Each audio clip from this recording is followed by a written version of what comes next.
tous et bienvenue. Alors aujourd'hui on se retrouve dans un cadre inhabituel puisque je suis ici dans le sous-sol de Gustave. Gustave qui est inventeur d'origine congolaise et qui va nous parler de son invention. Gustave, bonjour. Bonjour. Vous allez bien? Bien, je suis très bien. D'accord. Est-ce que vous pouvez vous présenter brièvement à toutes les personnes qui nous regardent? Mon nom c'est Gustave. J'ai fait l'aviation avant de venir ici au Canada. J'étais dans l'aviation au Congo. J'ai été jusqu'au niveau des pilotes d'avion. Arrivé au Canada, je n'ai pas eu l'opportunité de travailler comme pilote. Donc j'ai trouvé mieux de chercher à faire quelque chose qui est important dans la vie. Bon. Pendant mon séjour, pendant toutes les années que j'ai passées ici, je ne savais pas la situation qui s'est passée, donc la situation qui s'est détériorée dans mon pays et au niveau de l'énergie, de l'électricité. D'accord. Donc, une fois que j'étais parti en 2009, sur place, j'ai vécu la situation qui est réelle sur le terrain. Donc, un jour, un soir, comme il fait très chaud à Kinshasa, j'ai acheté le ventilateur et j'avais mon cellulaire pour me communiquer avec la famille ici au Canada. Bon, j'ai tout branché. La nuit, l'électricité est partie parce que c'était le premier jour que je suis arrivé là-bas. Donc l'électricité est partie, mais à 4 h du matin, le courant est rentré et ça brûlait tout. Donc j'ai perdu mon cellulaire, j'ai perdu mon laptop, j'ai perdu les ventilateurs. D'accord. Bon, à partir de là, je ne savais pas quoi faire pour être en contact avec la famille. Donc j'étais coupé du monde. Oui, oui. Et puis, lorsque j'ai demandé comment est la situation ici, on m'a dit non, c'est normal, nous sommes habitués à une situation pareille. Mais ce qui m'a étonné, c'est quand je voyais chez d'autres personnes, il y avait le courant, mais les autres, il n'y en avait pas. J'ai demandé comment ça se fait-il qu'ici, il n'y a pas du courant dans tout le quartier, mais un peu plus loin, là je vois, il y a l'électricité. Il m'a dit, oh non, là c'est la tante de la femme d'eux. Je dis, mais comment ça? Vous êtes dans le même quartier, il y a ceux qui ont droit à l'électricité et ceux qui n'en ont pas droit. Je dis, oui, c'est la femme et c'est la tante de madame. À partir de là, j'ai vu l'injustice qu'il y a dans mon pays. J'ai commencé à chercher une solution. Je dis, mais comment faire? Qu'est-ce que je peux faire pour aider cette population? Malgré que je ne reste pas au Congo, je suis au Canada, mais heureusement, voilà, 15 ans après, je reviens au pays, je trouve tout est en moule. Mais j'ai commencé à raisonner maintenant, j'ai commencé à chercher comment donner une solution à une situation pareille. Et c'est ainsi que j'ai eu l'idée, je me suis dit non, il faut que je fasse quelque chose que tout le monde peut avoir accès. Mais comme la situation d'électrification est comme ça dans la capitale, c'est que ceux qui sont dans l'arrière-pays, donc ceux qui sont dans les villages, eux n'auront plus droit à l'électricité. Bon, et à partir de là, j'ai commencé à chercher, à penser, à faire quelque chose qui peut donner accès à l'électricité à tous ceux qui sont dans les villages les plus reculés de la capitale. Rentrer au pays, rentrer ici, et j'ai vu toute la ville, il y avait des groupes électrogènes qui polluaient l'air. Arrivé ici, j'ai commencé maintenant à faire les recherches. Vous avez vraiment, là il y a eu la partie recherche. Là, Recherche. vous avez déjà une idée, donc l'idée est arrivée au Congo. L'idée est arrivée au Congo suite à la situation que j'ai vécue. Et quand je suis arrivé ici, je me suis dit, il faut que je cherche à connaître comment, donc d'abord, avoir le moyen de faire parvenir l'énergie renouvelable au pays. Donc là, j'ai songé au panneau solaire. Bon, quand j'ai appelé pour savoir qu'est-ce qu'il faut pour avoir des panneaux solaires, et les fournisseurs, donc les fabricants, il m'a donné les prix. Et puis il m'a demandé où est-ce que vous allez installer ça, monsieur. J'ai dit, c'est pour envoyer au Congo. Il dit, oh, ça va te coûter trop cher. Il m'a commencé à me faire des calculs. Et puis, problème de batterie, on ne peut pas transporter des batteries ici pour emmener en Afrique. On a des problèmes de batterie. Je dis, tiens. Et éoliennes. Oh, monsieur, si on amène des éoliennes en Afrique, il faut supporter nos techniciens. Il m'a donné des prix là. Je dis, tiens. Bon. Et à partir de là, je me suis dit, donc, au lieu de faire, donc, de recourir aux techniciens, il faut que je sois moi-même technicien. Et j'ai pris les cours de construire les panneaux solaires et les éoliennes. Donc, j'ai fait ça sur Internet. J'ai essayé construire des panneaux solaires, j'essaie de construire un éolien. Et maintenant, j'ai songé, j'ai commencé à calculer maintenant les transports de tous ces matériels-là. Oui. Les coûts de transport. Oui. Donc, ça me privera le moyen de faire arriver ces matériels au pays. Et arriver au pays, il faut que j'ai le personnel pour faire tous ces travaux-là. Et je me suis dit non, il faut faire quelque chose de petit, qui soit facilement transportable. Tout à fait.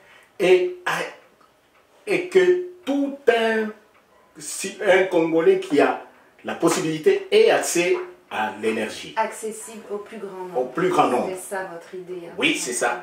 Moi, je voyais le nombre pour que tout le monde soit satisfait. D'accord. Et c'est alors que je me suis mis maintenant à étudier comment produire l'énergie renouvelable dans une boîte qui soit transportable, que je peux transporter et entrer avec ça dans l'avion, arriver au pays. Donc je peux me déplacer avec ça n'importe où, même si je suis à l'hôtel, et je ne ferai que brancher mon système sur les batteries et ça va me donner l'électricité comme les panneaux solaires, comme les éoliennes. Donc avec le secret que j'ai découvert dans les panneaux solaires et dans les éoliennes, j'ai construit mon système ici. Est-ce que votre système a un nom? Oui. Vous ne l'avez pas encore nommé? Je l'ai nommé à mon nom. D'accord. Parce que toute personne que j'explique ça, ils n'en reviennent pas. Ils disent c'est impossible. Et comme tout, même des ingénieurs, parce qu'il y a même des ingénieurs qui me posent la question, quelle est ta source d'énergie? Quand je leur dis que ma source d'énergie vient de la machine même, ils disent oh, ce sont des histoires. Et comme tout le monde ne connaît pas, j'ai le baptisé à mon nom. Parce que personne ne dira que nous, on a fait ça. Et c'est ainsi que j'ai construit mon système ici. Il donne ce qu'il faut, il charge le batterie et il se charge tout seul. Il se charge tout seul. Il se charge tout seul. C'est que vous n'aurez qu'à, donc par exemple, si quelqu'un a des panneaux solaires ou bien a des éoliennes, je viens avec ma machine, je débranche ces fils qui viennent de panneaux solaires jusqu'à ces batteries. Je débranche et je branche ma machine sur les batteries. Il fait le même effet que le panneau solaire. Et il donne l'énergie sans interruption. Donc, il faut que j'ai Donc je dois couper et allumer donc à volonté. Mais sinon, il n'a pas le problème d'autonomie. D'accord. Donc parce que il charge qu'il y ait du vent, qu'il pleuve, qu'il neige, pas, même s'il n'y a pas de soleil, même pendant un mois, si vous n'avez pas de soleil pendant un mois, avec ça vous avez l'énergie. Il n'y a pas du vent, avec ça vous avez l'énergie. Et puis, surtout, j'ai préféré éliminer le système de groupes électrogènes. J'ai vu comment ça tue les gens. Ça tue les gens. Il y a de ces gens-là qui se permettaient de garder les groupes électrogènes dans le garage, comme ici. Ils mettent le groupe électrogène dans le garage, ils l'allument la nuit, et ils sont en haut là. Ils ne savent pas que l'oxyde de carbone arrive jusqu'en haut. Et il y a des amis qui ont perdu la vie en Tanzanie. Ils ont allumé le groupe électrogène et ils sont morts dans les lits. Et donc, vu cette situation-là, j'ai préféré créer quelque chose qui ne produit pas donc, les effets négatifs. Donc, pas de pollution. Pas de pollution. Donc, comme il est là, pas de pollution. Pas de pollution. Donc, vous avez l'énergie sans pollution et il n'y a pas les dépenses des transports. Donc, vous prenez votre mallette, vous arrivez sur place, il suffit de vous fournir de batteries sur place, sur le marché local, et vous avez l'énergie 100% comme le panneau solaire. Le panneau solaire nous donne 12 volts et 30 ampères. Moi, j'ai fait 12 volts, 40 ampères. D'accord. Donc, ça, c'est pour prouver aux gens que ce n'est pas seulement, il ne faut pas toujours attendre qu'on fasse, parce que j'ai vu que le pays est abandonné. C'est pourquoi j'ai fait ça, pour aider donc, la population. Et pas seulement le Congo, c'est toute l'Afrique, et voir le monde. Bien sûr. Et le monde. Donc, avec ça, si vous êtes, même si vous habitez dans la forêt, même si vous êtes dans la forêt, oui. Je viens avec ça, et avec tes quelques batteries, tu peux avoir 5 ou 6 batteries, et tu as ton énergie pour toute ta vie. Wow. Vous avez un brevet d'invention, oui. Hein? J'ai le brevet d'invention, voire, donc parce que les gens peuvent croire que peut-être j'ai copié chez quelqu'un d'autre. Non, j'ai le brevet, il est là. Et tout est là. Le brevet est délivré en Angleterre. Donc, il est reconnu au Canada, Angleterre et États-Unis. Donc, c'est du sérieux. Là, on parle de quelque chose de sérieux. Oui, là. donc, États-Unis, Angleterre et Canada, ils reconnaissent mon brevet parce qu'ils ont fait des recherches partout pour voir s'il y a quelque chose de pareil. Bien sûr, oui. Il n'y en a pas, ça n'existe pas. Donc, le brevet est là. Donc maintenant, je cherche seulement maintenant les investisseurs. Parce que ça, c'est l'investissement sûr. Il n'y a pas question de dire, oh, la clientèle. Non, vous n'avez pas besoin de la clientèle. Donc, vous avez besoin d'aider, de fournir le moyen énergétique au monde. Donc, ainsi, ça va aider à lutter contre le réchauffement climatique. Okay. Donc, c'est ça ma contribution pour lutter contre la pollution de l'air. Et puis aussi pour aider les gens qui sont dans des parties un peu éloignées. Éloignées, c'est ça. Des difficultés avec l'énergie, l'électricité, c'est quand même un gros problème, effectivement. Oui, bien sûr, c'est un gros problème. Donc, parce que j'ai songé à mon village, par exemple. Oui. Mon village est loin, très loin de la capitale. Capitale, il n'y a pas d'énergie, il n'y a pas d'électricité. Et je me suis posé la question, est-ce que ces enfants qui sont dans des villages reculés, ils auront la chance de voir donc, la télévision? d'aller sur Internet. C'est ça, oui. Donc, avec ça, ils auront la possibilité de voir la télévision parce que le média, donc les investisseurs dans le média, ils peuvent implanter maintenant le système de fournir l'information dans même le petit village sans problème parce qu'ils sont sûrs de l'énergie qui est là, qui est sûre.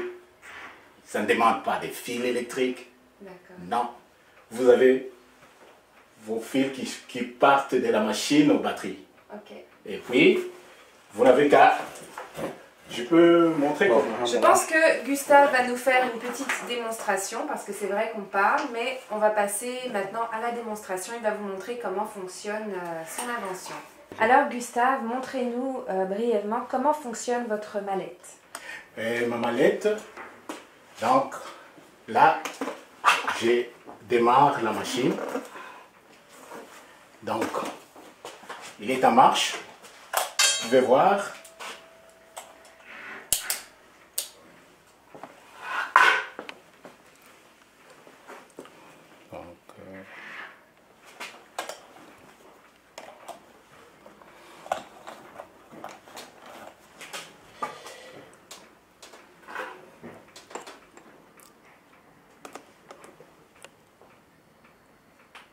Vous voyez, là, il a 12 volts, point 14. 12 volts, point 13. Donc, disons 12 volts.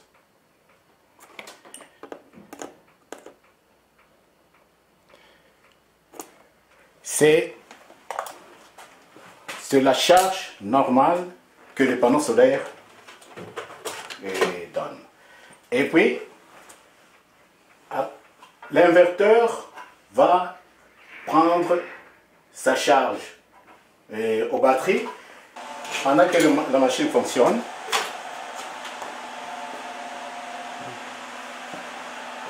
Il fait marcher le ventilateur.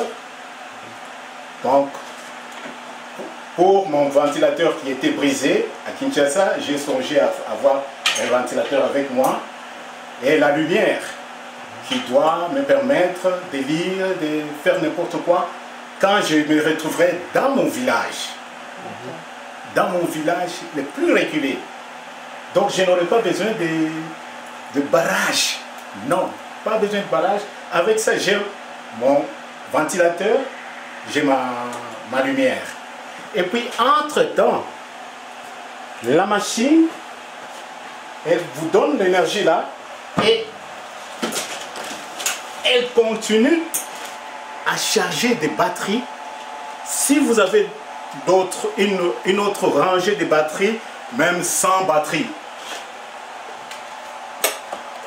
même si vous avez 100 batteries avec vous, vous avez l'énergie. Donc, vous allumez là, le ventilateur tourne et entre-temps, les batteries qui sont en réserve, ils continuent à recevoir la même puissance de l'autre côté et vous pouvez brancher d'autres appareils. Donc ainsi, vous n'avez pas à vous soucier pour croire que non, lorsque les batteries vont s'épuiser, il faut autant d'autonomie. Non, avec ça, pas question d'autonomie. Donc il suffit de la mallette et d'une batterie. Mallette et d'une batterie. Donc avec mes 4 batteries, j'ai tout ça. J'ai le ventilateur, j'ai la lumière, j'ai ma télévision, j'ai tout. Donc vous voyez, tout ça c'est ce que j'ai voulu contribuer pour notre planète. Alors, nous avons vu en image la démonstration de la mallette de Gustave. Gustave, je voulais vous demander s'il y a des personnes qui souhaiteraient avoir un complément d'information sur votre mallette, vous contacter ou également collaborer avec vous, ou bien même des investisseurs, comment est-ce qu'ils peuvent vous contacter? Pour me contacter, il suffit d'aller sur mon email Gustave 46 tsh@gmail.com. Gustave 46 en chiffres 46 tsh@gmail.com. Donc, si quelqu'un a besoin des informations complémentaires, ils peuvent m'envoyer le message sur email. On va collaborer et voir comment on peut aider notre planète à être propre. Donc, parce que c'est un investissement qui est propre, il n'est pas polluant, non. Merci, c'est ça. C'est vraiment, vraiment très intéressant. Gustave, merci d'avoir partagé avec nous votre invention. Vous tous qui nous regardez, si vous avez des questions, si vous souhaitez assister Gustave dans ses investissements ou si vous êtes intéressé par cette invention qui me semble être vraiment quelque chose de très valable, eh bien n'hésitez pas à lui envoyer un email.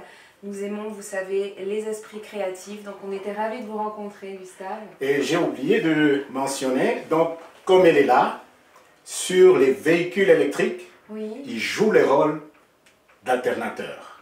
C'est un alternateur qui fonctionne sans carburant, parce qu'il fournit l'énergie au moteur.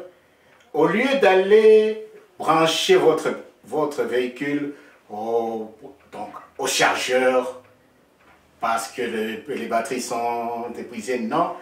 Vous l'avez, quand il est sur votre véhicule, il charge le véhicule et vous pouvez faire le tour du monde sans arrêt parce qu'il charge et il se charge tout seul.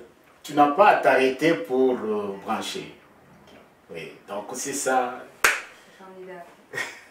Merci encore Gustave de nous avoir reçus dans votre sous-sol. Merci à vous de nous avoir regardés. À très bientôt.